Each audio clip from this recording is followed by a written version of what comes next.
subscribe hano kuri Rio Vibe nk'ibisanzwe njye nitwa Eric Wacu, banyita Eric Wacu. Ibi ni urucabana rero kuri mwe mwese mwakoze subscribe hano kuri Rio Vibe. Inkuru ntabwo zibacika, ahubwo wowe utarabikora ni igihe ni amahirwe yawe yo kuba nawe wakanda kuri ako kabuto kanditse subscribe. Iyi foto mubona rero ni ikibuga cy'indege cya Goma cyangwa se Goma Airport. Ese byifashe biti bijyanye n'ikibuga cy'indege nyuma y'uko M23 itangaje ko ihagaritse ingendo zose zikorerwa mu kirere cya Goma. Ni itangazo AFC M23 yatangaje, yashyize hanze ivuga ko ubu ngubu ingendo zo mu kirere cyose cyerekeza mu mujyi wa Goma zihagaze kubera ko leta ya Kinshasa iri kwifashisha iki kibuga cy'indege yohereza amabombe akomeye cyane yo kwica abakongomani cyangwa se abaturage b'igihugu cya Kongo. Uyu mutwe w'inyeshyamba wa M23 cyangwa se M23 wongeye guhamagara usaba kandi winginga ingabo zose cyangwa se ingabo zitwaje intwaro harimo iz'u Burundi ndetse n'iz'imiryango mpuzamahanga ziri muri ibi bice by'imirwano guhita zihagarika uburyo bw'imirwanire, bagashyira intwaro hasi, bagahagarika kwica abakongomani ku butaka bwabo bwa gakondo. Ese byifashe bite aka kanya? Update zifashe zite?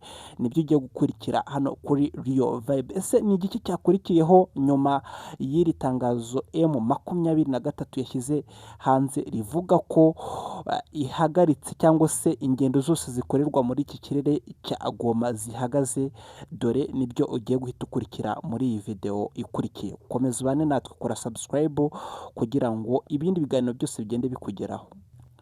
Nanone turagarutse ikikwemeza rero ko aba bahungu ba M23 bari serious mu byo bakora kandi babyumva neza, nyuma yo gusohora ririya tangazo riburira ingabo za Kongo kudahirahira zikagurutsa icyitwa indege ku kibuga cya Goma. Dore ibyahise bikurikiraho nibi: indege eshatu bazohereje mu kirere, indege kandi z'intambara bazohereje mu kirere ku ruhande rwa Kongo ngo zijye kurasa, zijye kumishira amasasu akomeye cyane ku rwego ruhambaye ku ngabo za M23 aho zari ziri mu nkengero z'umujyi wa Goma. Iyi ndege zikigerayo bivugwa ko indege ya mbere yahanuwe itari yarenga umutaru. Ni ukuvuga ngo indege y'intambara ikimara kwatswa ngo ijye mu kirere yahise ikubitwa amabomba akomeye cyane ahita yikubita hasi cyane, nk'uko mubibonaho ku mashusho. Murabibona ko bari kugerageza kureba ko uwari uyitwaye yaba yarokotse, ariko biba bigoye cyane. Hano ni kuri Rio Vibe rero, turakomeza tugenda tubagezaho update z'ukuntu ibintu byifashe ku kibuga cy'imirwano mu mujyi wa Goma. Usibye ko ibintu bivugwa ko byarangije kuba urucabana kubera ko ingabo zimwe na zimwe iza SADC ndetse na zimwe za Repubulika Iharanira Demokarasi ya Kongo zatangiye gushyira intwaro hasi kubera ko ibintu bimeze nabi, ziri kumishwaho amasasu. Ikindi ukwiye kumenya nuko muri uyu mujyi wa Goma ntabwo ari agace k'imirwano cyangwa se ntabwo ari ikibuga cyo kurwanira, kubera ko aho bari bakwiye kuba barwanira barangije kuhabatsimbura. Ubu ngubu ingabo za M23 zikaba zibura ikintu kimwe cyonyine cyo gutangaza ko umujyi wa Goma wafashwe biri officially, kubera ko ikibuga cy'indege cyo mwarangije kubibona ko cyafashwe. Igisigaye ni ukujya ku maradiyo atandukanye akorera muri uyu mujyi wa Goma, ubundi bagatangaza ko barangije kubohora abana b'abakongomani bari boshywe n'ingabo za Repubulika Iharanira Demokarasi ya Kongo ndetse n'iz'ibindi bihugu bitandukanye.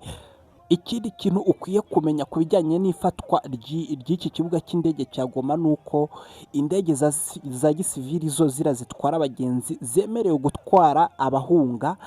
Birumvikana ko abadiplomatike, abayobozi bakomeye cyangwa se izindi ngabo zishaka guhunga zishobora kwinjira mu ndege zihunga, mu ndege za gisivili, ariko nta ndege yindi yemerewe kugaruka ngo ije kugwa ku kibuga cya Goma. Yaba indege itwara abagenzi basanzwe ntabwo yemerewe kuza ije kugwa kuri iki kibuga, ahubwo zigomba kuguruka zigenda zitwara abahunga cyangwa se abagiye mu bindi bice bitari kuberamo imirwano. Naho ku bijyanye n'indege za gisirikare zaba ziparitse kuri iki kibuga ho nta ndege n'imwe yemerewe kuba yatsimbura amaguru cyangwa se amababa yayo ngo yerekeze muri iki kirere, kubera ko yaba igiye kurwanya abagiye kubohora abakongomani. Iyo ndege ya Kongo iramutse igurutse cyangwa se ifashe ikirere, nta kindi kintu iri guhita ikorerwa, ni uguhita iturwa hasi dayiregitiri nta negosiyasiyo.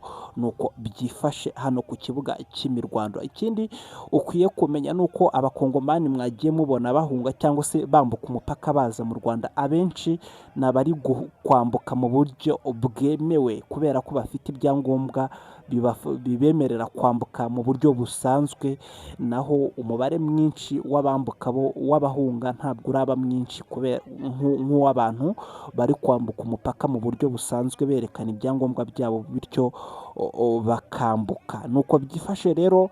Izindi update zijyanye n'ibiri kubera hariya ku kibuga cy'imirwano uraza kuzimenya cyangwa se uraza kuzikura hano kuri Real Vibe mu gihe wakoze subscribe ugakora kuri ako kantu k'inzogera, ikiganiro kindi kiri bukugeraho bitagusabye ngo ujye gushakisha ibijyanye n'ibiri kubera hariya muri Repubulika Iharanira Demokarasi ya Kongo, cyane cyane mu burasirazuba bw'iki gihugu. Njye nitwa Eric wacu nk'ibisanzwe.